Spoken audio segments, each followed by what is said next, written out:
Greetings everyone. Commerce with difference classes में एक बार फिर से आपका स्वागत है। दोस्तों, ये वीडियो समर्पित है उन व्यूवर्स को जो वीडियोस, चैनल की वीडियोस, सारा मैटर बहुत अच्छे से देखते हैं, उस पर कमेंट करते हैं और कमेंट बॉक्स में अपनी प्रॉब्लम्स भी छोड़ते हैं। मैं कोशिश करता हूं कि हर एक का रिप्लाई किया जाए and so far I have replied each and every question. मे भी कोई एक आधा छूट गया हो। आज ये मैं स्पेशल वीडियो बना रहा हूं व्यूअर चॉइस पे।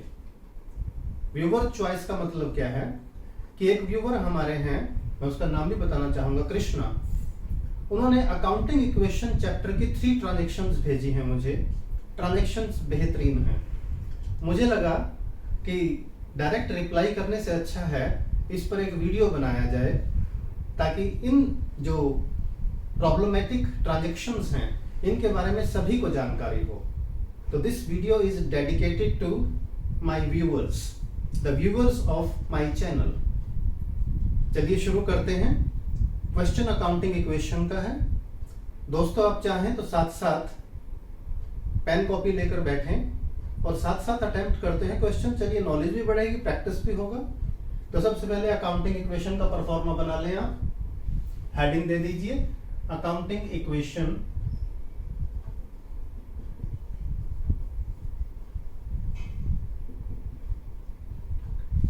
अब मुझे जो 3 ट्रांजैक्शंस भेजी हैं, मैंने उनको लिया है सेकंड, थर्ड और फोर्थ ट्रांजैक्शन। अब इसमें मैं बता दूं, एक ट्रांजैक्शन में ऑलरेडी लेकर उस पर अकाउंटिंग इक्वेशन तैयार कर चुका हूं। Here is the pro forma of accounting equation. Started business, bank में बैलेंस है 80,000, स्टॉक है 40,000 का, bills receivable 0, investment 0, creditors 0, bank balance plus stock यानी ऑनर की कैपिटल हो गई बिजनेस में 1,20,000। ये मैं ऑलरेडी लेके चल चुका हूं। हमने इमेजिन कर लिया कि बिजनेस में कैपिटल 1,20,000 है, बैंक बैलेंस है, स्टॉक है। अब वो ट्रांजैक्शन लेकर चलते हैं जो भेजी गई है मुझे। देखिए स्टूडेंट्स, फर्स्ट ट्रांजैक्शन है Mohan purchased goods from us. Mohan ने हमसे गुड्स परचेज किया यानी हमने सेल किया। इसको डायरेक्ट फॉर्म में कर लो। We sold goods to Mohan for ₹10,000 and accepted bill of exchange.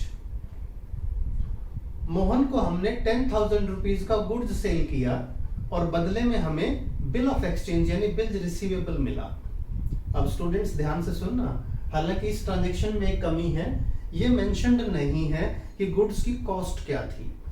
तो इस क्वेश्चन को इजी करने के लिए हम मान लेते हैं, एग्जामिनेशन में अगर आपके पास भी ऐसी प्रॉब्लम आ जाए तो स्टूडेंट्स मान लीजिए goods sold at par. At par का मतलब होता है नो प्रॉफिट नो लॉस, यानी जितने के गुड्स थे उतने में ही उसको सेल कर दिया। इस पे ना प्रॉफिट हुआ ना लॉस हुआ। अब समझें, ट्रांजैक्शन बहुत अच्छी है। अब हमने जो गुड्स सेल किया यानी जो सेल्स हुई वो रुपीस सेल्स हुई 10,000 की। देखिए कॉस्ट भी थी ₹10,000। अब समझिए स्टूडेंट्स, अकाउंटिंग टर्म्स का सवाल है। यहां पर मैंने अकाउंटिंग टर्म्स बहुत अच्छे से डिटेल में उस पर वीडियो बनाकर अपलोड किए हुए हैं, उनको सुनिएगा, उनका इस्तेमाल होगा यहाँ पर। जब हम किसी को सेल करते हैं, अब सेल 2 तरह की होती है, cash cell and credit sale. ये जो सेल है ये क्रेडिट सेल है, यानी हमें तुरंत पैसा नहीं मिला। यानी सेल कौन सी हुई? Credit sales. ये क्रेडिट सेल हो गई 10,000। और credit sale arises what? Credit sale से क्या अराइज होते हैं? डेटर्स। और जब डेटर्स से हमें रिटर्न में मिल जाए कि वो पेमेंट कब देगा, debtors are converted into bills receivable, और जिसे हम बीआर बोलते हैं, बिल्स रिसीवेबल। देखिए ध्यान से स्टूडेंट्स, यानी पहले हुई क्रेडिट सेल और जिनको हम क्रेडिट सेल करते हैं वो क्या बन जाते हैं? डेटर्स। तो अकाउंटिंग इक्वेशन में हम हेडिंग दिखाते डेटर्स, लेकिन वो डेटर्स जिन पर हम वी ड्रॉ ए बिल, ये लैंग्वेज होती है, बिल ऑफ एक्सचेंज का चैप्टर है एक्चुअली, जो लेटर ऑन स्टार्ट होगा। जब हम एक बिल लिखते हैं और जिसको हमने गुड्स सेल किया है वो उसे एक्सेप्ट कर लेता है, उस बिल में लिखा होता है कि वो पेमेंट कब देगा हमें, that is called bills of exchange, bills receivable, यानी ये भी हमारी एसेट है। देखिए ध्यान से समझना, पहले गुड्स हमारी एसेट थी, गुड्स किस में कन्वर्ट हुए, डेटर्स में, ये भी हमारी एसेट है। डेटर्स किस में कन्वर्ट हुए, बिल्स रिसीवेबल में, ये भी हमारी एसेट है। यानी एसेट्स का मीनिंग समझिए स्टूडेंट्स, एसेट्स कन्वर्ट होती रहती हैं, कैश कन्वर्ट होता है स्टॉक में, स्टॉक कन्वर्ट होते हैं क्रेडिट सेल बन के डेटर्स में, और डेटर्स कन्वर्ट हो गए बिल्स रिसीवेबल में, और जितना इसमें टाइम लिखा है उतने टाइम के बाद इनसे पैसा भी मिल जाता है हमें। और बिल्स रिसीवेबल क्या है, एक सिक्योर्ड इंस्ट्रूमेंट है, इसमें जो पैसा लिखा है वो डेटर्स को यानी कस्टमर को देना पड़ेगा, क्योंकि ये लिखित में है, ये एक लीगल डॉक्यूमेंट। चलिए इसको आगे ना बढ़ाते हुए मैं आपको बता दूं अब कहां कहां इफेक्ट पड़ेगा।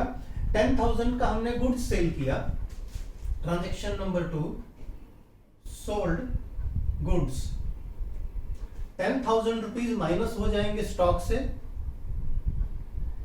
जितने का हम गुड्स हम मान के चले हैं गुड्स सोल्ड एट पार, ना प्रॉफिट ना लॉस, 10,000 स्टॉक में से माइनस हो गए और बदले में मिला क्या का हमें, बिल्स रिसीवेबल, और 10,000 का बीआर इंक्रीज हो गया।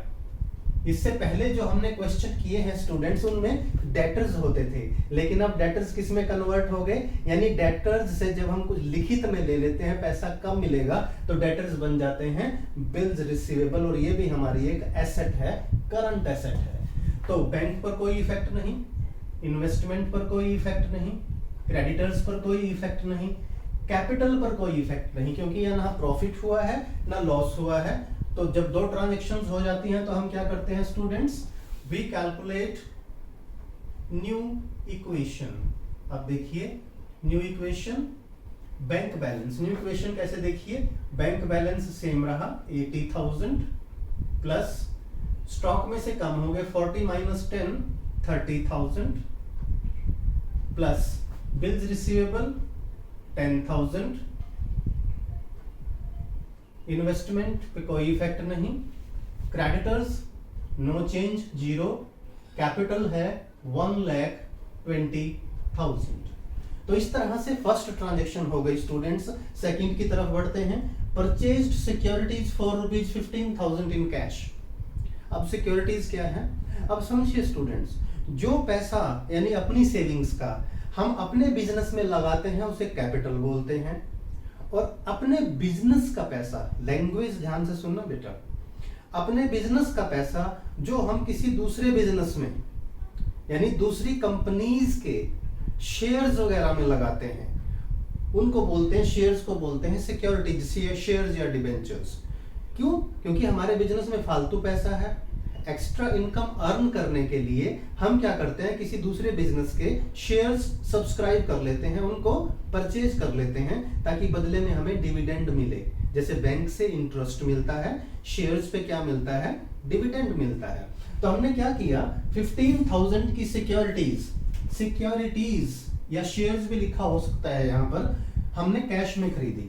अब एक बात मैं करेक्ट कर दूं, यहाँ जितने भी ये शेयर्स और डिबेंचर्स होते हैं ये हार्ड कैश में कभी नहीं खरीदे जाते, हमेशा ऑनलाइन ट्रांजैक्शंस होती हैं या चेक से पेमेंट, तो बैंक बैलेंस पे इफेक्ट पड़ता है।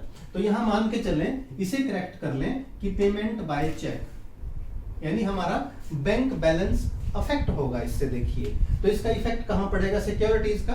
देखिए हमने किसी कंपनी के शेयर्स खरीदे हैं यानी उनको सिक्योरिटीज बोलते हैं, और अकाउंटिंग लैंग्वेज में क्या बोलते हैं जो हम बैलेंस शीट में लिखते हैं, इन्वेस्टमेंट।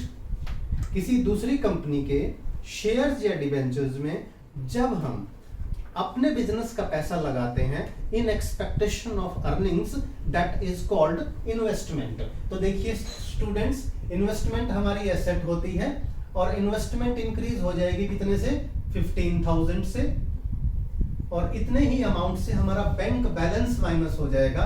बैंक में से माइनस कर दीजिए 15,000। यहां पर ट्रांजैक्शन लिख लेंगे, ट्रांजैक्शन नंबर 3, परचेज्ड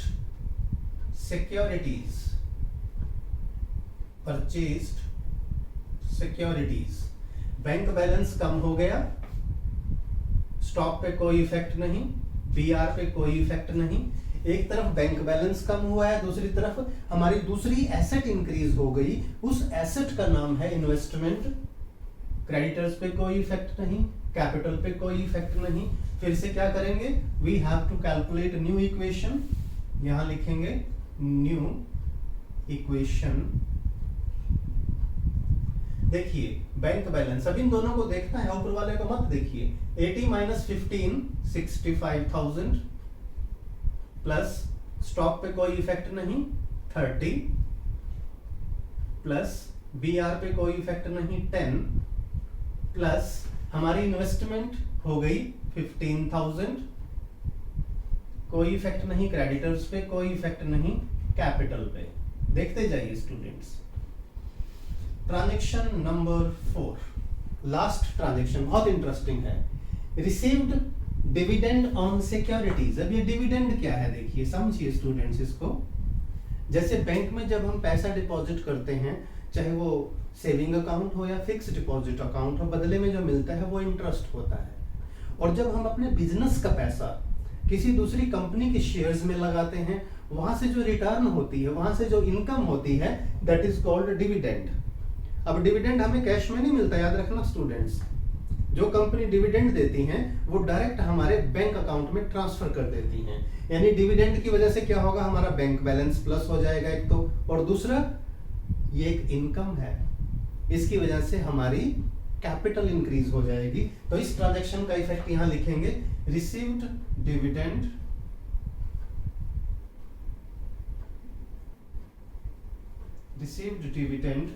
बैंक में प्लस कर देंगे 250, स्टॉक पर कोई इफेक्ट नहीं 0, बीआर पर कोई इफेक्ट नहीं 0, इन्वेस्टमेंट पर कोई इफेक्ट नहीं 0। हालांकि इंटरेस्ट इन्वेस्टमेंट में मिला है, पर ये हमारी इनकम है।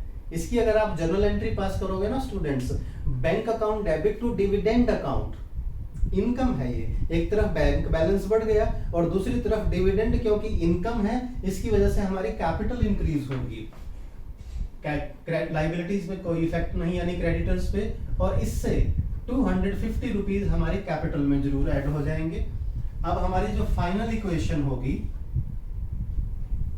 न्यू इक्वेशन लिखिए या फाइनल इक्वेशन लिखिए, न्यू इक्वेशन